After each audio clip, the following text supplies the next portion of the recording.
Permohonan perlindungan atau justice kolaborator yang diajukan M. Ramdhanu alias Danu dikabulkan Lembaga Perlindungan Saksi dan Korban, LPSK.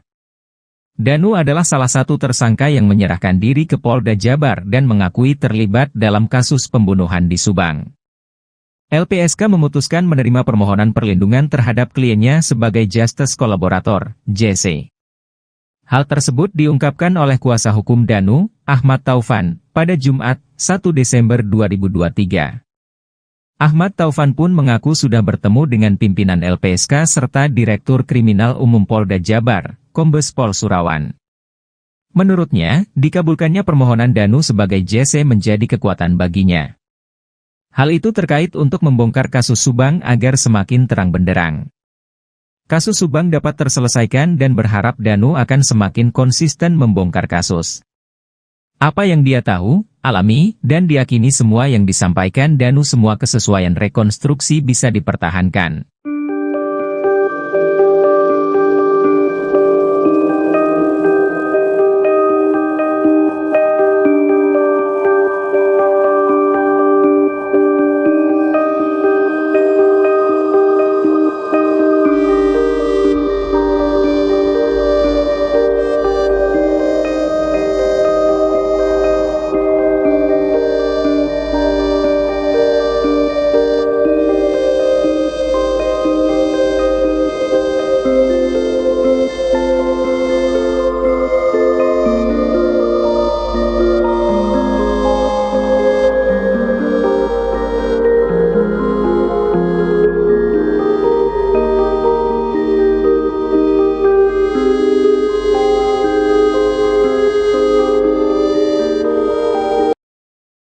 Lembaga Perlindungan Saksi dan Korban, LPSK, menerima permohonan Muhammad Ramdhanu alias Danu sebagai justice kolaborator dalam kasus Subang. LPSK menilai kesaksian Danu berkontribusi dalam pengungkapan kasus pembunuhan ibu dan anak di Subang. Menurutnya ditemukan ancaman nyata atau kekhawatiran terjadinya ancaman karena Danu memberi kesaksian soal pembunuhan Tuti dan Amalia. LPSK juga menemukan hasil psikologis Danu seusai jadi tersangka kasus Subang terguncang dan membutuhkan konseling pemulihan. Selain itu LPSK juga menemukan adanya tekanan psikis terhadap keluarga Danu. Perlu diingatkan kembali, Danu mengungkap kasus Subang hingga seret Yosef, Mimin, Arigi dan Abi. Ia mengungkap bahwa Yosef memiliki peran penuh dalam pembunuhan.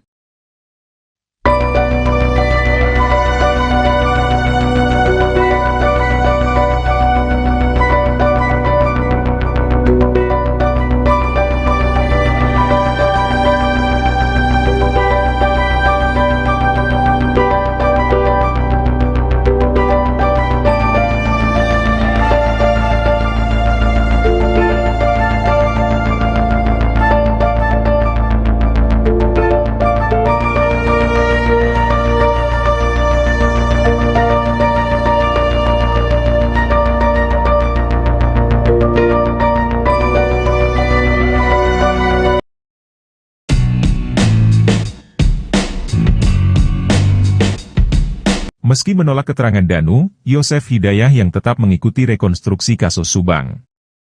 Diketahui, rekonstruksi kasus pembunuhan ibu dan anak itu dilakukan berdasarkan pengakuan Muhammad Ramdhanu alias Danu.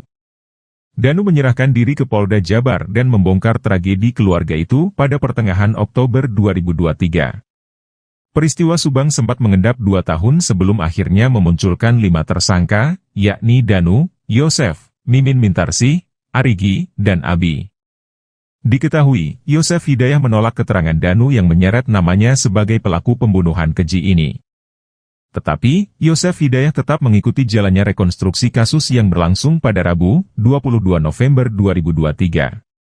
Tim kuasa hukum Danu, Ahib Syaroni tak habis pikir kenapa Yosef Hidayah tetap mengikuti rekonstruksi kasus Subang. Ahid menjelaskan bahwa Yosef Hidayah sejatinya memiliki hak untuk menolak melakukan rekonstruksi yang terjamin dalam undang-undang. Sebagai informasi, 3 tersangka lain yaitu Mimin Mintarsih, Arigi, dan Abi yang sempat hadir di TKP pun dipulangkan karena menolak rekonstruksi. Ahid pun menduga adanya skenario yang sengaja dilakukan tersangka dalam menghadapi kasus tersebut. Menurut Ahid, tersangka Yosef ingin mencari celah untuk ia jadikan bahan nanti di persidangan.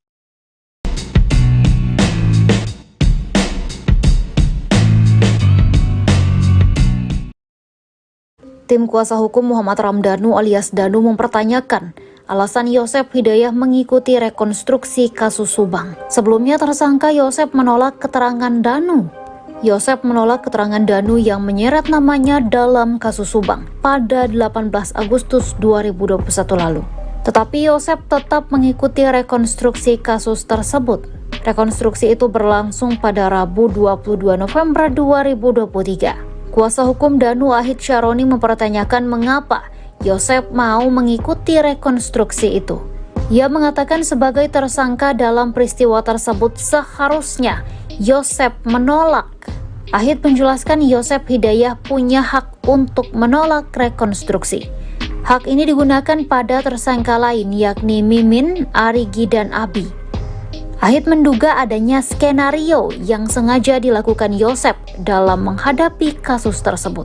Menurut Ahid, tersangka Yosef mencari celah untuk di persidangan nanti.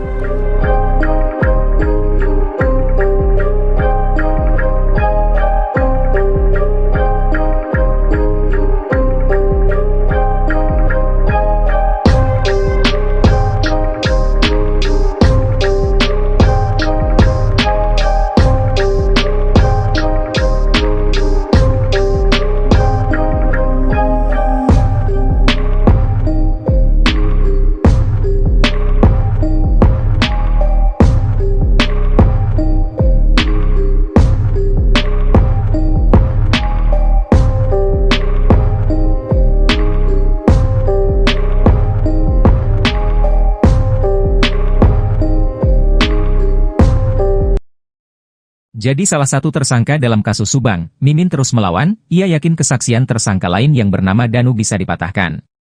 Danu alias Muhammad Ramdhanu adalah sosok yang membongkar kepada kepolisian terkait pembunuhan Tuti Suhartini dan Amalia di Subang, Jawa Barat.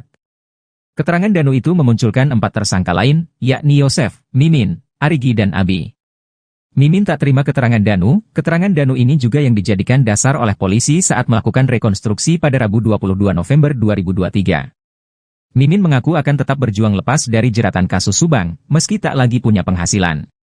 Kondisi perekonomian keluarga Mimin menjadi tak karuan sejak ditetapkan sebagai tersangka kasus pembunuhan ibu dan anak di Subang. Pengacara Mimin, Rohman Hidayat menerangkan pemasukan kliennya kini hanya bertumpu pada penghasilan yang didapat oleh Arigi Reksa Pratama.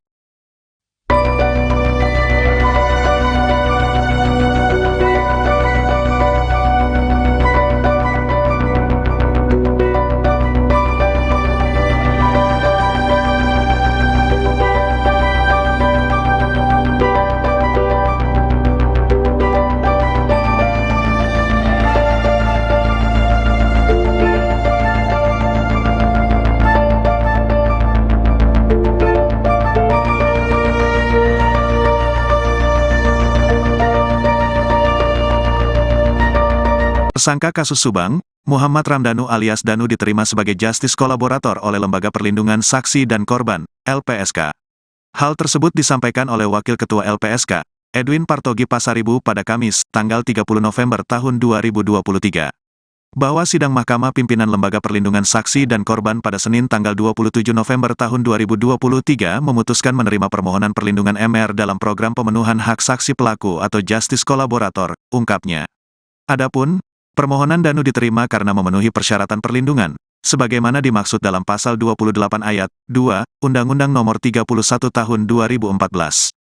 Bentuk perlindungan yang diberikan kepada Danu yaitu berupa pemenuhan hak saksi pelaku yang bekerja sama, justice kolaborator, perlindungan fisik, pemenuhan hak prosedural, dan bantuan rehabilitasi psikologis.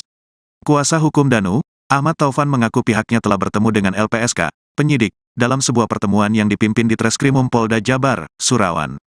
Ahmad Taufan berharap, dengan ditetapkannya Danu sebagai justice kolaborator bisa selangkah lebih dekat dengan pengungkapan kasus Subang.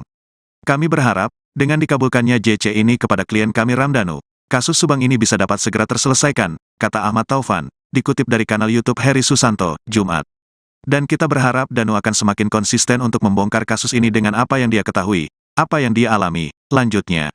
Pihaknya pun yakin bahwa keterangan Danu sudah sesuai dengan apa yang sebenarnya terjadi. Kami meyakini bahwa apa yang telah disampaikan oleh Danu, semua yang telah diuji kesesuaiannya dengan rekonstruksi, itu akan terus bisa dipertahankan, katanya. Lebih lanjut, pihaknya juga berharap 3 tersangka yang belum ditangkap yaitu Mimin, Arikhi, dan Abi bisa segera ditangkap. Kami memohon semoga 3 tersangka yang belum ditangkap agar bisa segera ditangkap, ujarnya.